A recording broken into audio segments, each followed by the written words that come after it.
All right, go live.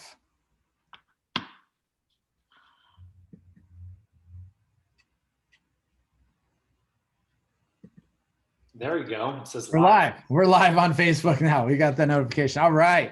It's Ryan Casey, sales trainer, Orange Theory Fitness studio owner, and I'm here with my good buddy, Paul Comstock. Paul, how are you doing, man? It's been a long time. Yeah, I think that's COVID beard. Was yesterday. Yeah, yeah. It's a long time. We get to catch up yesterday. Long time since I've seen that big bushy beard in person there. That's right. So Paul and I go way back. Paul sold Cutco, was a manager for almost 20 years, right? You had like 15 years. And it was great, especially one of the things Paul was known for was his coaching of the sales reps, and then also teaching other managers how to coach their reps. He put out a document, I think back in like 2002, 2003, something like that, where I remember people referencing that document for years and years and years afterwards, where it was about managing your people. And just what was great about that. And Paul's moved on to some different industries. And one of the last things he's done is work with small business owners with some of their marketing. And so he has a very unique perspective for dealing with hundreds of small businesses. And so I wanted to, we're here for a sales tip Tuesday, Paul. And so basically I'm gonna have, a good friend, a connection, come and give 3 sales tips. And because you've worked with so many small businesses, I was wondering if you could give me 3 sales tips. If I was a small business owner, what would you tell me instead of a salesperson, more directed at the business owner? What do you got for me? Okay, thanks, Case. So I'm growing my beard out so I can help you with your head at some point. Thanks. Yeah, you're welcome. I'm always thinking about always you. Looking out. So my first tip is just as the business owner, having conviction in what you're offering and making sure that your staff has conviction in what it is you're offering and selling, because customers can tell a difference. They can tell a difference if people believe in it and it comes across on how hard they're trying to sell it. And so having that conviction is potentially the most important thing in running any business where you're selling something. Yeah, I can see customer doesn't think you're excited about it, they're not going to buy it, right? And you mentioned that, and I think a lot of the brands that I've started working with, their salespeople, the people that work with them, come to work with their business because they do like that product or the brand. Especially, I see that a lot with fitness or beauty or health industry. If somebody loves yoga, so they want to go work at a yoga studio, and they're fired up about it. But they're fired up at the beginning, and then after they've been there a while, that enthusiasm starts to wane a little bit. It's becoming a job. And then also they get beat up with some of the sales, have some of their first no sales and things. So if I'm a small business owner, how do I maintain that enthusiasm and that conviction for that person that came to work with me because of the industry, but now that honeymoon phase is kind of wearing off? Yeah, that's a great question. Well, first of all, doesn't matter what you're selling. You're not going to sell to every person that walks through your door. Yeah. That's just part of it. But I think creating that long-term conviction with your staff, a lot of it has to do with just how they're treated. If they're excited about just working in that business or working with you, if they feel good about their role, then that's going to give them more confidence and overall conviction in the company.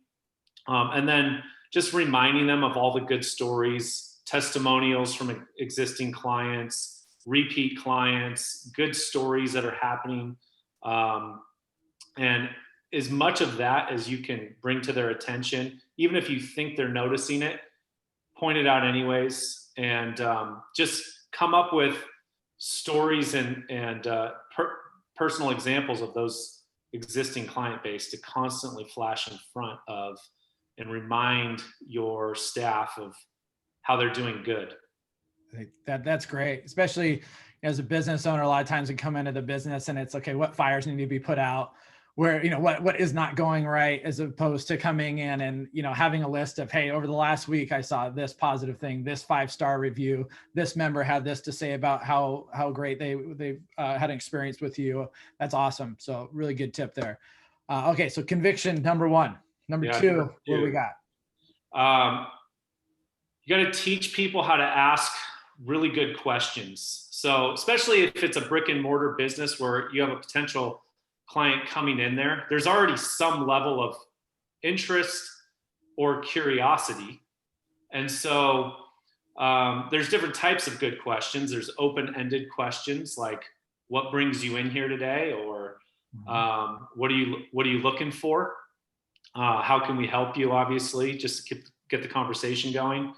And then there's also, as the potential customer or the existing customer tells you a little bit more of what they're potentially looking for, showing different options and asking either or questions like, hey, we've got this package, or we've got this option here, and we've got this option here.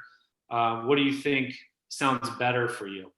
What's a better choice?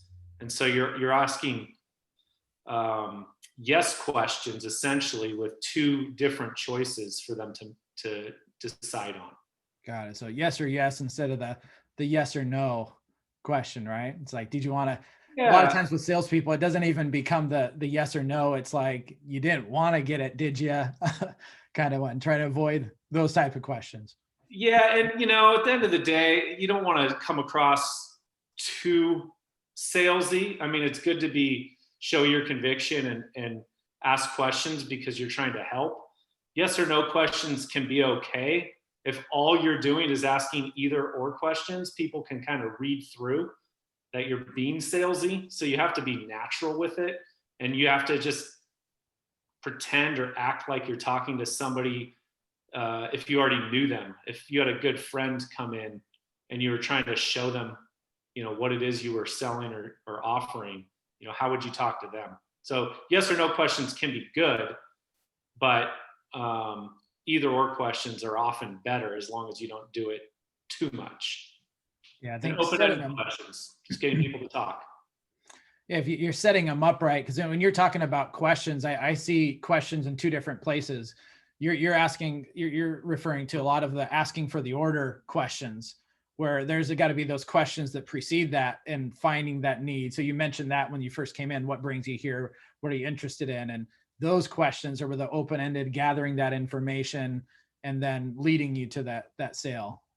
Yeah, questions are also friendly because you're inquiring about them and you're keeping the focus on them. And it's not about you or your company. It's about what you're offering and how that could potentially benefit that person coming in your door. Right. We dig in a lot with questions with the training course. Actually, that's whole session dedicated just to those first questions. So I love hearing that from you too. Third tip. Third tip is just actually trying to sell what you're trying to sell. And you got to do it in a friendly way. You've got to ask. I mean, I think the biggest miss a lot of companies or staff make is they do those first two things. You can see that they have conviction. They're friendly. They're asking questions. And then when it comes time to actually say, well, do you want to do this, or do you want to get this, or do you want to get started? They don't.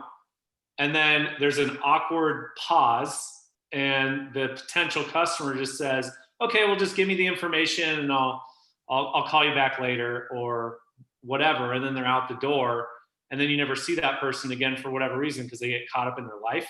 So they're there then, and you're not going to sell everybody right there and then, but just trying to sell, asking them, maybe offering them something, some special or some discount or some easy way to get started on something, or trials can be good depending, but trying to actually sell, giving the options and saying, hey, what do you think?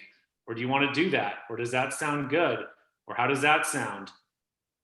Yeah, that's something where as the business owner, you're in the other room and you hear the interaction going on. You're like, all right, another new member joining up, another new person in our community. And then you're like, what? They were so excited. What to ask them if they want it? And you're not hearing it happen. If you're an owner, how do you encourage if you have somebody who's struggling with that, Is there anything that you would, I like to use the cookie analogy of going over to a friend's house and they're eating cookies and then they don't offer you a cookie. You'd be annoyed by that, right?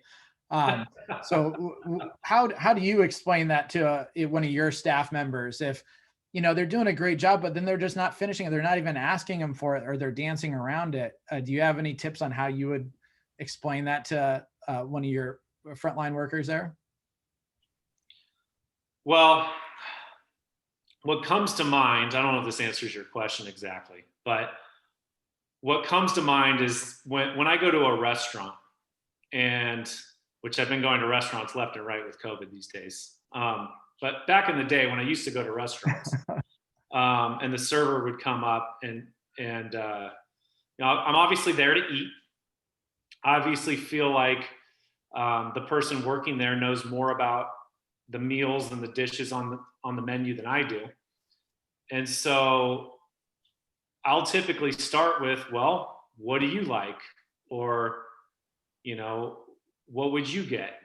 And if they give a generic answer like, well, everything's good, or they re-ask a question back, it depends, and say, well, it depends on what you like. What are you looking for? Then I'm not going to believe them as much, and I'm not going to, trust their whatever they say next. Versus if they were to say, hey, you've got to get the chili verde. We're the best chili verde in town. If you've never been here, that's what we're known for. And we've got a couple other things like this or like that, but my favorite is this. And just that conviction, that's not necessarily asking for the order, but it's like, I'm there to order something. I'm interested. So tell me what I should get. And, with your staff, I would just teach them to follow it up with, how does that sound?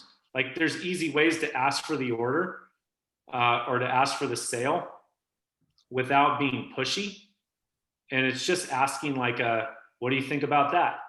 Or would you like to do that? Or does that option work for you? And so simple, easy, non-pushy ways to just at least get the question across. Yeah. I think that's great. And you can see how that ties back to your first tip of the conviction is just making a strong recommendation. It sounds like what we have right here is what you're looking for. How does that sound? Do you want to get it? And bringing it back to the conviction you have, that question you asked of what they were looking for, and then it's kind of tying it all together there. I mean, when someone has the conviction and they learn to ask a couple good questions and keep the focus on the customer, and then they just follow up after showing a couple options or showing an option based on the customer's initial response with how does that sound, or would you like to move forward on that? I mean, that's like 90% of it right there. Got it. My opinion. I agree. Well, thank you for the time, man. It's exciting to see your face. I know it's been a while. You don't really see my face much. You see. We got to get down and hang out down there in Sacramento areas where Paul's at there. So great area to go visit. So thank you. Appreciate the time, and keep me updated on what you got going on, man. All right, man. Peace. Have a good one. All right. We're no longer live streaming.